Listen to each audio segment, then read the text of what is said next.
নগ্ন হয়ে অভিনয় করেছি, চুমু খাওয়া তো কোনো ব্যাপারই না। সিনেমায় ঘনিষ্ঠ দৃশ্যে অভিনয় করে বিভিন্ন সময় আলোচনায় থাকেন এই অভিনেত্রী। এবার আলোচনায় এসেছেন চুম্বন দৃশ্যে অভিনয় করে। ট্রেলার মুক্তির পর সমালোচনা করতে শুরু করেছেন নেটিজনেরা। যদিও এতে মোটেও বিচলিত নন তিনি। বললেন, নগ্ন হয়ে অভিনয় করেছি, চুমু খাওয়া তো কোনো ব্যাপারই না। আর ছবিতে যে ঘনিষ্ঠ চুম্বনের দৃশ্য থাকবে তা তিনি আগেই জানতেন। নায়িকার সোজা সাপটা কথা, নগ্ন হয়ে অভিনয় করেছি, চুমু তো কোনো ব্যাপারই না। ভারতীয় গণমাধ্যমকে দেওয়া এক সাক্ষাৎকারে অমলা পাল জানালেন, গল্পের প্রয়োজনে তিনি নগ্ন হতেও প্রস্তুত, সেখানে চুম্বন দৃশ্য কোনো বিষয়ই না। এই ধরনের বিতর্ক অমলা পালের জন্য নতুন কিছু নয়। 2018 সালে আদাই সিনেমায় সম্পূর্ণ নগ্ন হয়ে একটি দৃশ্যে অভিনয় করেন। অনেকে সমালোচনা করলেও সহ অভিনয় শিল্পীরা তার প্রশংসা করেন।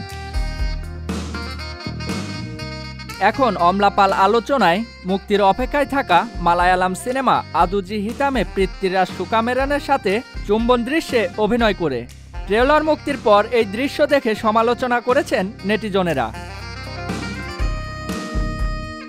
তবে এতদিন নীরব ছিলেন অভিনেত্রী, এবার তিনি মুখ খুললেন।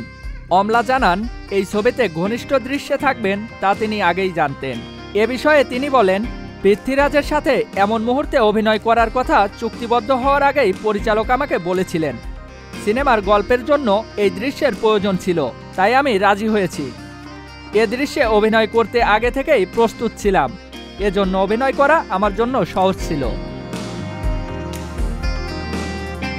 দক্ষিণীর 4 ভাষার সিনেমাতেই অভিনয় করেছেন অমলা পাল। তাকে সর্বশেষ দেখা গেছে এবছরের শুরুতে মুক্তি পাওয়া মালায়ালাম সিনেমা ক্রিস্টোফারে।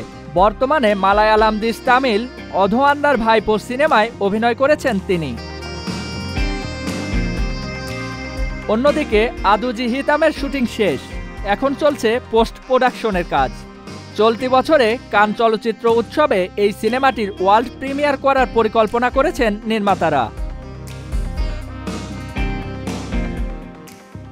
এক যুগের বেশি সময়ের ক্যারিয়ারে তামিল, তেলেগু, মালায়ালাম ভাষায় বেশ কয়েকটি সিনেমায় অভিনয় করেছেন অমলা পাল।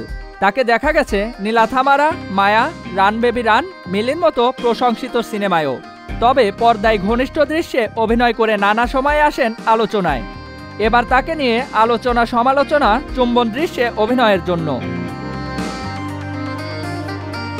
জিয়াউল ইসলাম, মহাজন আইটি।